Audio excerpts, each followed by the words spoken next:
people around me was actually showing the other side of Bangalore. I mean, shopping malls, cafes, posh areas, the rich life and all. But no one was talking actually about the workers or the street vendors or the common people. Of poverty should never be aesthetically shown. It should never be romanticized. It should be politicized. So that. What's the uncomfortable truth that you observed in the society through your whatever photography journey you had been through? Okay, so there's a large amount of injustice happening. That that street taught me is to slow down. I mean, to slow down, just to slow down, because I never felt one book is equal to 100 people, and people are people. So today I have a person who observes life not from distance but from streets, a photographer rooted in lived realities, a reader shaped by Malayalam literature, and a thinker inspired from political philosophy. I invite Ebin Kurien Mathews. Thank you. It's a great pleasure to be here with you. Thank you so much. Welcome to the first episode of DK Speaks Presents, the Samvaad, Voices of Indian Soil.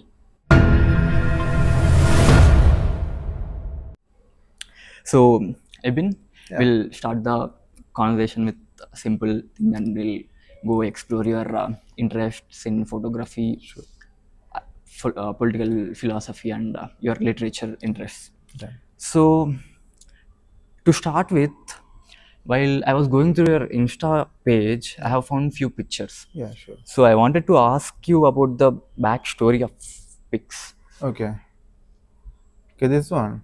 Yeah. Okay, this is a ritual ritual art form that's happening in northern part of Kerala called Malabar, and it's called Theyyam. The performance is called Theyyam, and the myth or ideology behind Theyyam is that people, and mainly Theyyam are performed by people from lower caste, marginalized people and all. And Theyyam are, the idea is the God amongst us. I mean, the God walking amongst us, or the God who are near to us. We can touch them, we can feel them, we can feel their presence and all. So the myth is that every Theyyam is a man, a normal man who was, killed or betrayed or in that sense eliminated from the society by upper caste people, caste and caste structure, everything like that, power, authority and all. And they came in the form of God after that, and people are worshipping them in our place. So that's the idea behind it. And this I took it from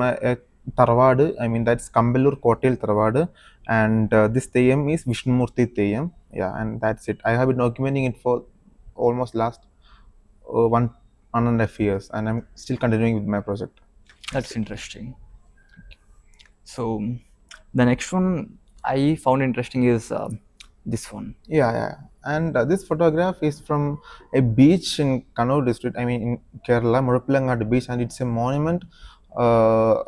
It's a hammer and sickle of communist protest and movements that happened in Kerala. And Kerala is a state well known for its communist ideology rooted in politics of struggle, worker, labor politics, and also it's a monument and it's in a beach, and many people visit this place, take photographs from there. And I think I took it in 2023-24, that time while I was visiting this place. And it's a strong cultural political icon of Kerala, and many people get inspired by this single monument and all things like that happen. And I have been also visiting this place for many times, and every time I go there, I will feel a little proud, a little that kind of emotion and covers me, like the pride of being a part of the labor force. I mean, the working class people struggle, and to grow and to be a part of that politics, and that this place that take that politics with pride and honor. Yeah, that's it. So the next one I found interesting is this one. Yeah. Okay, it's also a part of Theyyam, and this Theyyam is called Neeliyar Bhagavati Theyyam, and it's in Kannur district, Neeliyar Kotam. It's a mangrove, it's a carve, we call it as carve, and it's actually the Theyyam is preparing. I mean, this photo, the Theyyam is preparing, and it's the mudi. I mean, the thing that they were in the back, it's called mudi, it's like a throne kind of thing, and they're wearing it, and it's called Aniara, the Anya. small hut. Yeah, it's called Aniara, and that's the place where they dressed up. I mean, god in making. The process is happening in, we call it the god in making. The god is made there. Till the moment the man will be a common ordinary man like me or you, they will walking beside us with normal costumes and all. And while they are dressing, I mean, they do drawings here. They do costumes, mudi. That's called mudi, and drawings and all. And after the process, I mean, they will look into a mirror and they will feel or they will identify the god particle in them, and that will be reflected in the mirror. And from that moment, they are Theyyam, I mean, actually god. And it's the place where that process is happening, god in making. That's the place, and it's called Aniara, and it's the costumes of the Theyyam. So like your photographies are so inspiring. Thank you When so did much. the streets start speaking to you, and how did you find interest in Okay. street photography? Okay, initially the journey began while I was playing with my mom's J2 mini phone, a Samsung phone, and it was always, it was never intentional that how photography came to me. And one day I took a photograph of a gift that my friend gifted me, and I sent it to him just to know that I'm happy. I just clicked the photo and sent it, and and that day she said that, I mean, oh, that photo is so good, you're so good at taking photos. Then I randomly started taking photos of little stuff, I mean, flowers, trees, I mean, small insects, ants, butterflies, everything. And that happened like that. And when I was 18, 19 years old, my father bought me a camera, 250D, Canon 250D, and I'm still using that. And initially I was taking photos of my people, I mean, my friends, their portraits, nature, landscape. I was running behind aesthetics, I mean, beautiful frames in that sense. And it's after I joined Christ, and after I started walking through the streets of, I mean, Bangalore, I mean, ST Palaya mainly, I get an urge to document the street as it is. Mainly, it was that the chaotic or the unsettled movements of Bangalore was never okay with me initially when I came to my university, when I came to Bangalore. And it was like I was not very settled with that. So and all the people around me was actually showing the other side of Bangalore. I mean, shopping malls, cafes, posh areas, the rich life and all. But no one was were talking actually about the workers or the street vendors or the common people of Bangalore. So that's the point when I started to photograph them, and it happened like that. It was not an intentional movement, or it was not an intentional idea. It just happened. And one movie that really inspired me to do was the movie called Civil War. It's an American movie. It's about a photographers. I mean, photographing uh, an America where there was a civil war, and it's a hypothetical movie. It's a fictional movie, and they were photographing the civil war that's happening. And that day, when I saw the photographs, I got an urge to, okay, photograph realities of streets. I mean, the thing that people very often spoke about, or that people ignore. So that was the point when I started doing street photography. It's just uh, 1 or 1.5 years. So it's been like 2 years you're into street style. Street style photography, yeah, almost. If I have to ask you, what's the one thing that streets have taught you other Okay. than what you might learn from classroom? Classrooms, yeah, yes. I mean, the world is rushing now. I mean, the world, more often the world don't have enough time to listen to other people, to slow down. I mean, to let them absorb what's around them, the realities, the politics, the grassroots level interactions and all. So one thing that that street taught me is to slow down. I mean, to slow down, just to slow down, because street, it's happening every time. Street is happening. It's a place of happenings. So if when we are capturing it, we are actually pausing a moment and preserving it for eternity. And it's the photographer who decides what to preserve, what moment to pause, or what to show. And Vineet Vohra, one of a street photographer, he famously said that photography is 10% of what you see and 90% of what you make out of it. So it's we who decide what to show, what not to show, and how to show. So if you want to do like that, or to capture the raw moment, the basic idea of street photography is candid. It's unstaged. It's not, I mean, it's not a drama. It's unstaged. It's happening. It's candid. So I prefer calling someone a candid photographer rather than street photographer, because the moment when I'm taking my mother's photograph, I am a portrait photographer. When I'm taking a landscape, I'm a landscape photographer. But the thing is that candid photography remains the same. Okay, every time when I go in the street, I see candid moments. I'm capturing candid moments. So, and documentary style also mainly. And when we are going to a place and shooting, they must feel that we are part of them. I mean, we should be one among them. Then only we will get the raw, pure, I mean, unstaged photograph. They won't be bothered. We won't be bothering them. They won't be bothered by our presence. For that, you should be there, spend some time with them, engage with them, talk to them, and we should be. I mean, you should be part of that. You should blend in, and that's the process that the photography has taught me. And taking photos, it's just a small part of photography. Talking to them, engaging with them, understanding the problems, communicating with them, that's the larger part. Photography comes secondary. It's all about connecting with people. And even though our languages are different, our cultures are different, we'll get to know each other. I mean, sometimes through gestures, sometimes through broken Tamil, broken Kannada, broken Hindi, we'll get to know each other. So it's street taught me to interact with people, know people that I have read in books or I have never heard of, and to understand their problems and to blend in and to slow down primarily. Thank you, Ebin, for that. And in the last part, you were talking about interaction with people and getting to know them. Yes. When you enter the streets, how do you take their consent? How do you Okay. approach them? Yeah, sure, sure. The thing is that this is a different school of in photography in thoughts. There's a school called hit and run. I mean, you will have a camera, you will just go and click a photo, click the photo and run. And there's other school where we will slow down, actually interact with them, talk to them, and naturally we will be taking photos. And I believe in that school. It's the school where we slow down, we'll be one among them, and we'll photograph them. And the thing is that consent is an issue here. So in India, actually we can take photos in public places. It's by law. It's by law we can take photos until or unless the individual is not okay with that. We can take photos or in restricted areas like in temples, monuments, and all. So the thing is that if you want to take a candid or raw image, we should not bother them. I mean, we should not interrupt their flow, the natural flow. We should be part of them and we should click photos. And even though we are considering all these things, when we take a photo, someone may feel offended. They'll come to us and ask us to, I mean, ask them to show the image, and sometimes they will say just to delete it. If they say that, just delete it. Okay, that's the thing. If they are not okay with it, just delete the photograph and just show them we have deleted it and don't use them.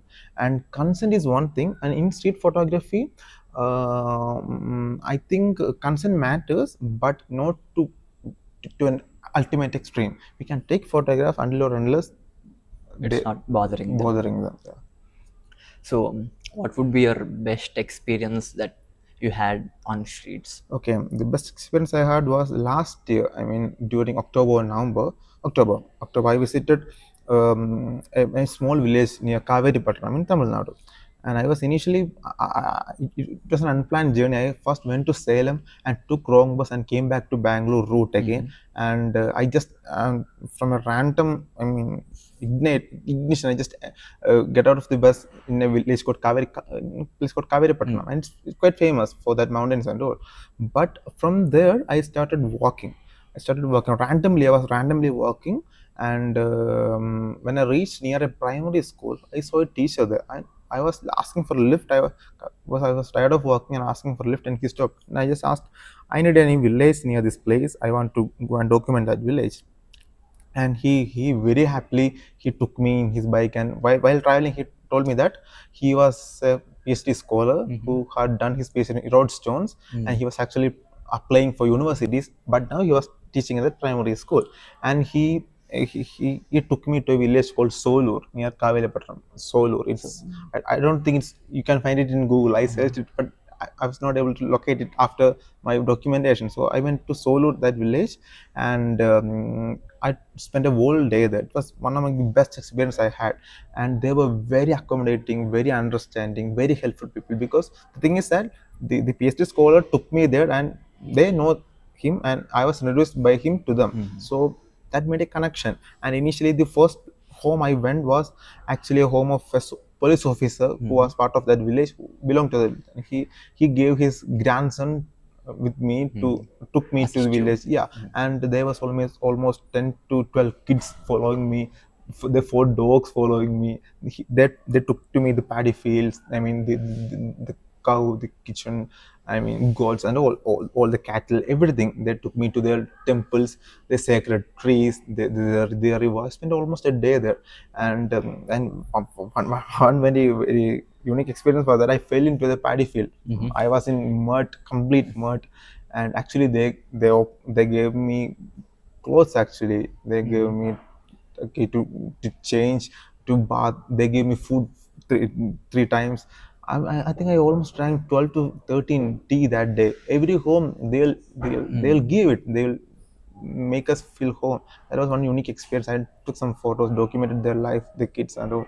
That was one of the best experience I had as a street photographer, documentary photographer. That's what I said. Photography. I mean, taking photos is not the larger part. It's just a small part. Other than that, making connection with them, emotional bondages, talking to them, being one of them, understanding that's the bigger part. Connecting with people. So, I heard that you went to Trichy, Yeah, Bangalore to Trichy to just document the place. yeah. So, like, even you said you went to Salem Salem. and you boarded the wrong bus and Yeah. everything. Like, how do you feel motivated? Like, from where you get the motivation in this field? Yeah, I mean, I really don't have an exact answer to that from where I'm getting that motivation. But photography, I said that connecting with people is the initial thing. To connect with people, to know them, I mean, to understand their problems. I mean, to know people from different places. I mean, different community, different backgrounds, and that's the initial high that I get whenever I'm talking to people. It's a new experience. Everything is another experience. We may not live their life, but we can understand their life. I mean, at least try to understand their life, and that's the thing. And also, travel movies have always motivated me. The Motorcycle Diaries. I mean, the adaptation of the Motorcycle Diaries by Che Guevara and all. And traveling is almost part of my life, and I love to travel. And wherever I go, I will take a camera with me, and it's an instant thought. Sometimes on that thought I'll go to some place. I went to Srirangapattanam, I mean Srirangam Temple, Amma Mandapam last year, the Trichy thing, and also the Solur thing, and it's that, and it's also not about the distance. It's about how we are trying to see it. Okay, so I'm just a beginner. I only have 1 year of experience in street, and I'm still trying to figure it out. Still trying to learn from masters, trying to talk to people, engage with them, and I want to to go further. I mean, to know more, to learn more, to know people. So that's the thing that drives me. I guess. So, most of the photos I have gone through in like street style photography, do you think poverty being aestheticized like in street style photography? Poetry, the thing is that we should show respect and empathy while we are photographing. So that's a common criticism that every street photographers face. Like, we are pointing camera worth lakhs to a poor people or poor street vendor, and we are actually profiting through them. Street style photography. I'm kind of against it, but the thing is that we should document their life, and that documentation of their life should help them primarily, not us. It should help them. I mean, their voices should be heard, and the platform that we are using should echo their voices, their struggles.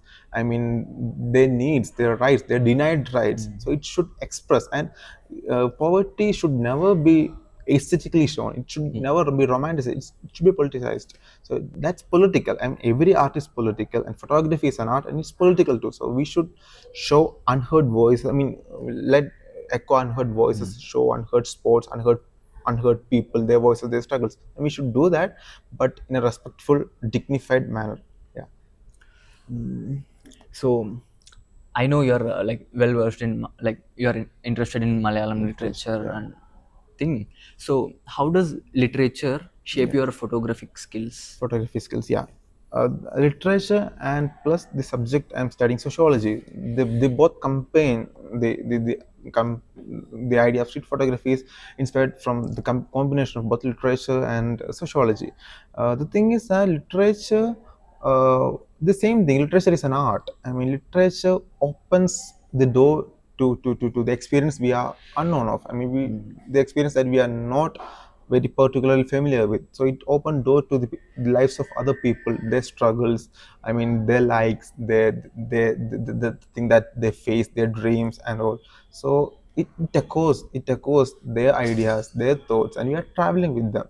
And of course, literature has many streams in subaltern literature that focuses on the ground realities, the colloquial language, the common life of common people, and it shapes me. And so, combined with sociology, it actually shapes the whole point of view that we have about society, about what we are looking into or how we are looking into it. That's important. How we are looking, and every people are seeing things.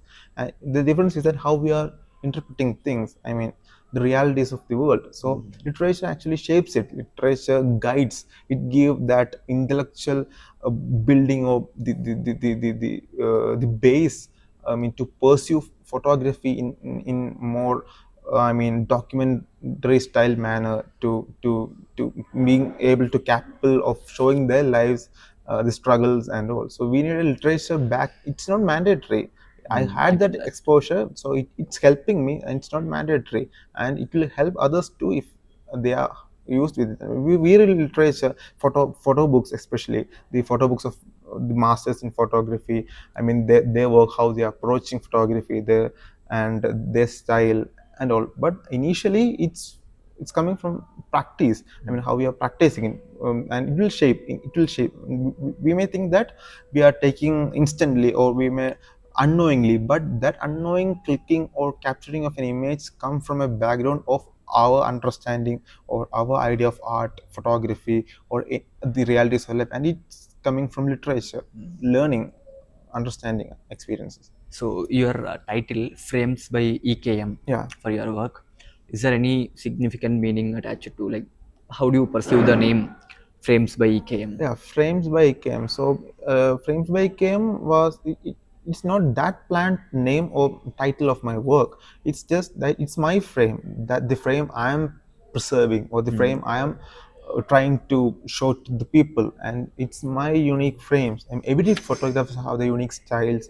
I mean, their interpretation, their inspiration. I mean, they got inspired from other workers, but at the end, the product is theirs. And everyone has a different frame. And by frames, I mean stories.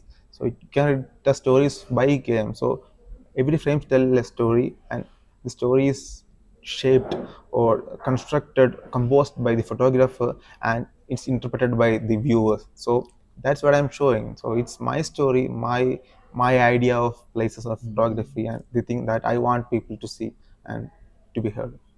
Whenever I see you, I see a book along with you. Yeah. I'll tell you a quotation and tell what's your opinion on that. Okay. One best book is equal to 100 good friends. One best book is equal to 100 good friends.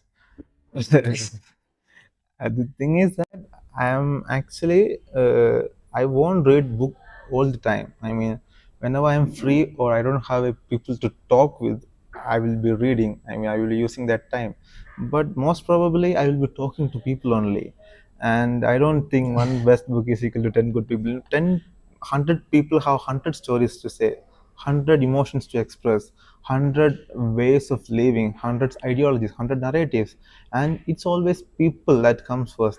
Literature is through people, art is through people, and people, nature, and everything. And it's through people that art is resonating. So initially, we should, I mean, talk to people. We need people. Humans need people. I mean, humans need humans to survive, to exist, to grow, to fight. I mean, to live. And initially, I'm not that agreeing with this quote. We need Like, people.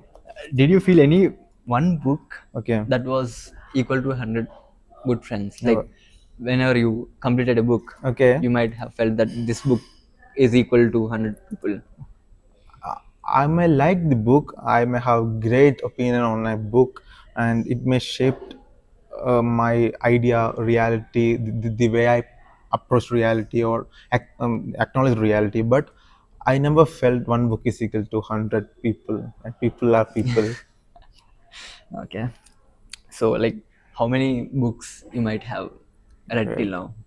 And I have read books since my age of not age. I mean, from seventh standard. I have been started reading since then. I have read quite a number of books. I don't remember the count. So like can I get few book recommendations? Okay, I mainly read Malayalam literature, and I could suggest books. I mean, it's basically Malayalam books, the books of Bashir, books of M. Mugantan, books of Anand, and initially coming books of R. Rajastri, and coming to youngsters, there's books by Punya CR, Mrudul VM, and of course, poems of Neruda, Sachidanand Marsh, and all of them. I mean, there are plenty of books. I'm not restricting any to a number. My just I've been greatly inspired by these books, the authors and all. Especially, I mean, Arundhati Roy's political essays in that sense, and of course, Irfan Habib's political essays, like that. So Yeah. like have you contributed anything to Malayalam literature in the sense of any books or co-authoring, something I like that? mean, I have written quite a number of poems, and that have been published in Malayalam weeklies such as Madhrubhumi, in Mulyasruthi, and in WTP, like and things like that. I'm mainly focused on poems. I mean, poem happens with me, and I've been writing poems since uh, 12th or 11th standard, and quite a number of things is published. Not I'm not saying that I'm a good poet, but I'm still trying, and quite a number have been published. In that So sense. I wanted to ask this. You click a picture, Yeah. and is there any instance that you wrote a poem on the picture? There's yeah, there have been instances that where I have written a poem out of a photograph, but it happens very rarely. I mean, poem, the process of writing poem is that maybe one idea may struck in your mind, one incident or one image, particularly not particularly mine image. I mean, a scene from a movie or a news clipping or the reality that's happening around us, and that may hit your heart, I mean hit your brain, and you'll be revolving around that idea, and you will have to, I mean you will have to connect with it, you will have to respond to that scenario. For example, when last year the Gaza conflict was at its peak and many children were dying, and I was doing a course on partition narratives, and it made me realize how partitions or the lives of people in borders are worse, especially kids, children's, I mean their families, and also that have been disturbing me since then, and I want to get out of that, and I want to make a remark or make a statement, a political standing out of that. So I wrote a poem regarding that. I mean, about the kids, their sufferings. I'm kids of borders and mother from borders, their lives, families, and all like that. It happens. Mm. What's your favorite book that you would tell? My favorite book of all the books I've read. Yeah. Um, I don't know if it's my favorite, but the one thing that the one name that came to my mind is now the Atrayagam. Atrayagam is a Malayalam book. Atrayagam. Atrayagam by R. Rajastri. There's many books that I love, but this one, and it's a current read, so that's why the book came to my mind. It's by R. Vaya. Atrayagam, yeah, Atrayam, Atrayagam. So, what's your opinion about regional language being dominated by English literature? Okay. The thing is that we have colonial influence in, I mean, uh, for more than 2 centuries, and the world domain or world space is, I mean, mainly dominated by the language English, and art, take film, I mean, take it, literature, music, everything. And regional language has its space. It should have its space in literature, film. I mean, regional films, regional play, regional music, everything. Regional have the, I mean, importance in life. The more you go regional, the more you go international, is a quote by Kiarostami, Abbas Kiarostami. Yeah, and he's a Iranian filmmaker who has won Oscar. So the more you go regional, I mean, you're becoming international actually, because the thing is that your regional story is yours. I mean, the world doesn't know about it. Your regional language, your regional myths, your regional beliefs, the festivals, or the happenings, or the regional ideas, it's yours. I mean, who else will show that? Who else will be the ambassador of that? Who else is capable of doing that if we are ignoring it? So we should promote the regional culture, not only language, regional culture, our beliefs, our identity, our struggles, our specialities and all. And that's what, and that's the idea of photography too, of my photographing style also. Uh, Many people travel across the world to photograph, and it's important. You should travel across world, and we should know different cultures, different traditions, different people, and we should, I'm very much uh, in favor of that. We should, and I'm still planning to that, I'm doing that. But if we are not documenting your home, your hometown, your regional spaces, who else will do that?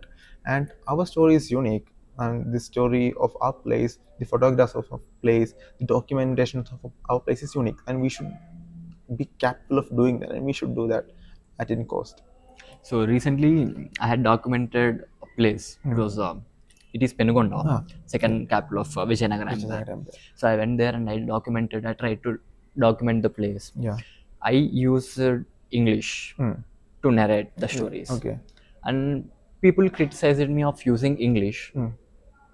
So like, how do you think this? Okay.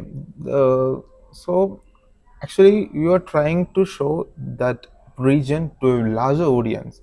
I mean, to a wider world, and there the language is an issue, because you should be communicating in a language that, I mean, almost all of the people are capable of understanding, and that's an issue.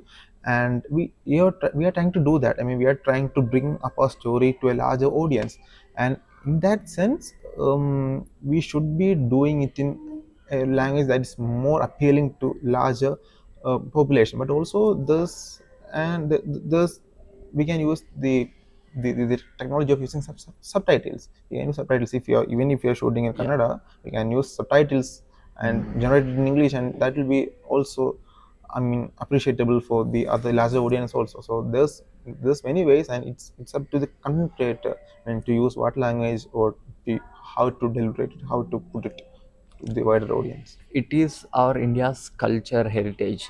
So I didn't want the knowledge of ours to just limit for a Yeah, region I or got it. Yeah, that's regional what I language. said. So I wanted to spread it out and I Yeah, wanted to share my thoughts. yeah, So I used English. yeah.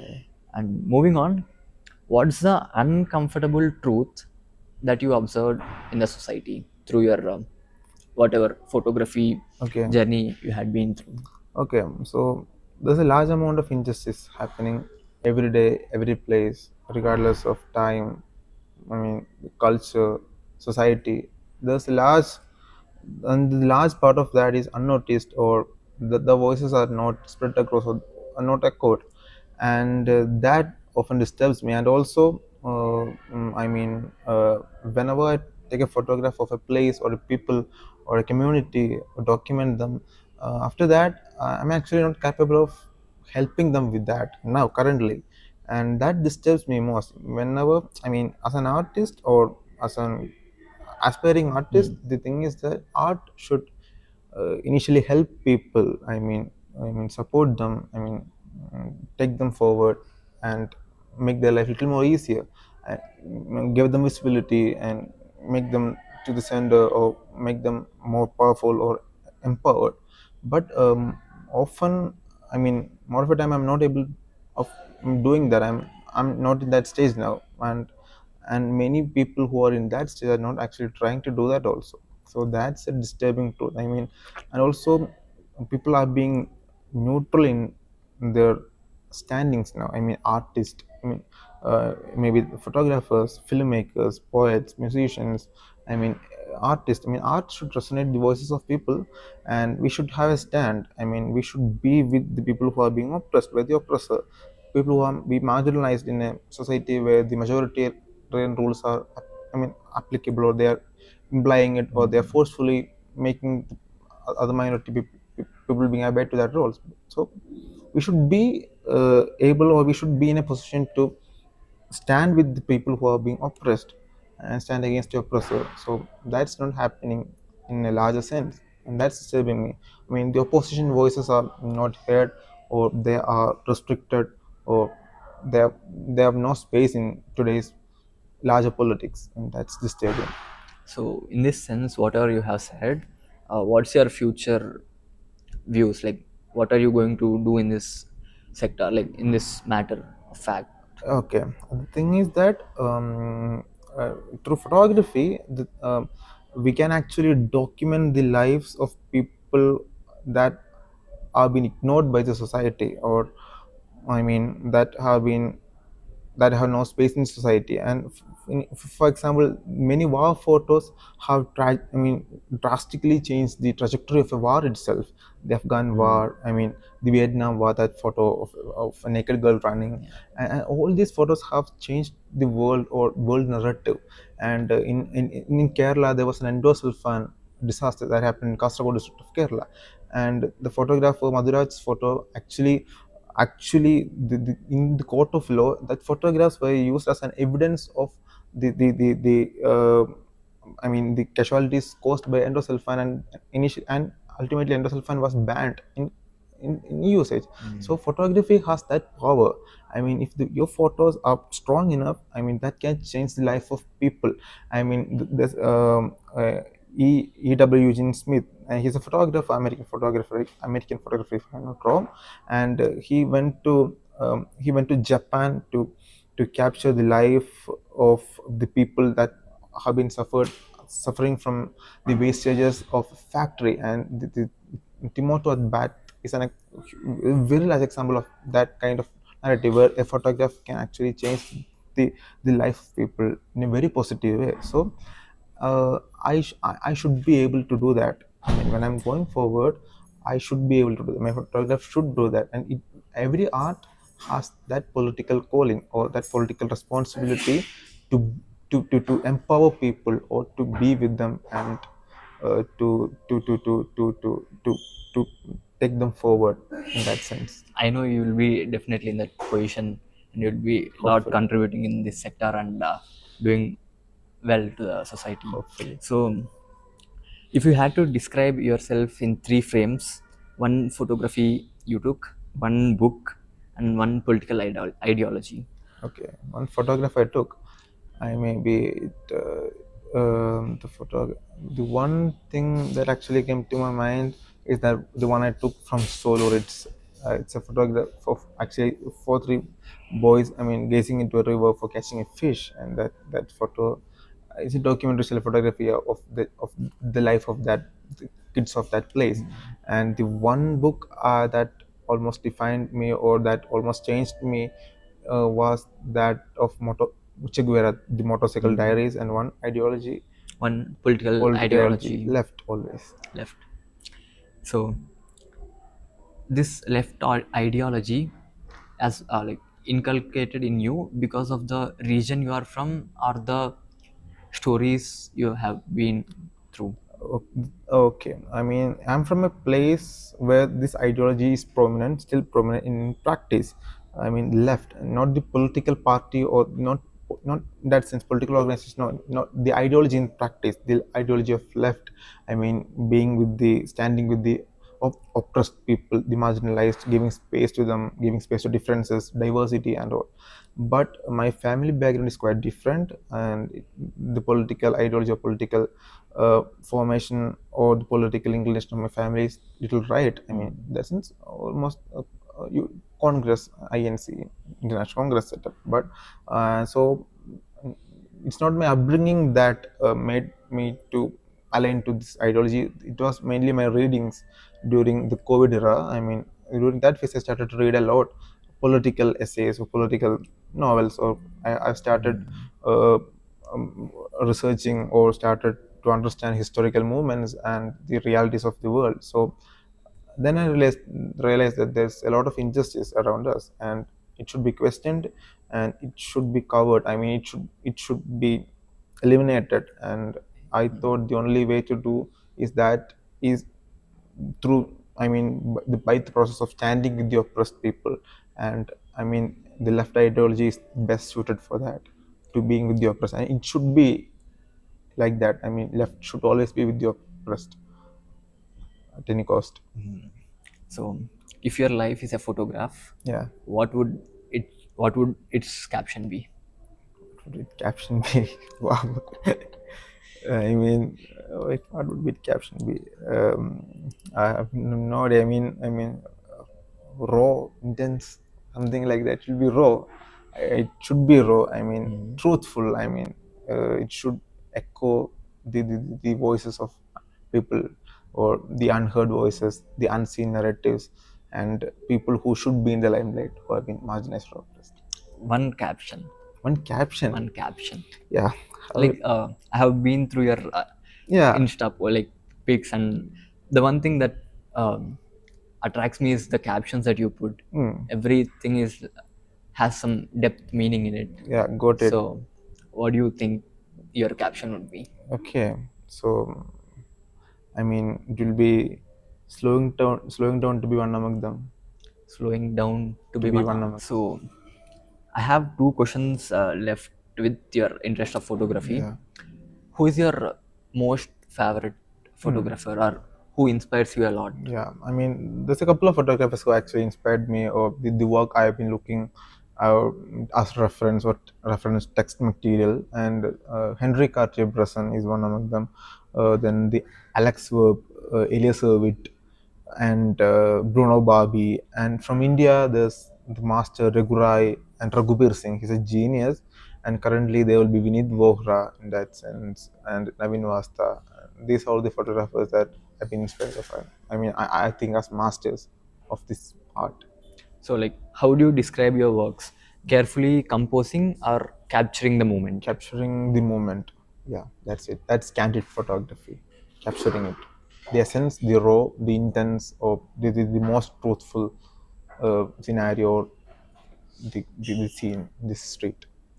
So, before we conclude, I wanted to present you something.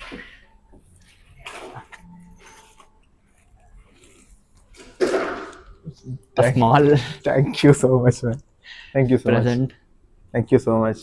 So, Thank you for this opportunity. It was great pleasure talking thank to you for bringing depth, your very thoughtful insights for the very first episode of yeah, and the all Samvaad. the very best wishes for the upcoming event or podcast. It was great talking to you. I think conversations like this will remind us that art is not separate from society, but it is mirror of society. Yeah, it should be always. So, this is Darshan signing off for the day. DK Speaks. Thank you for watching. Bye, guys. Thank you so much.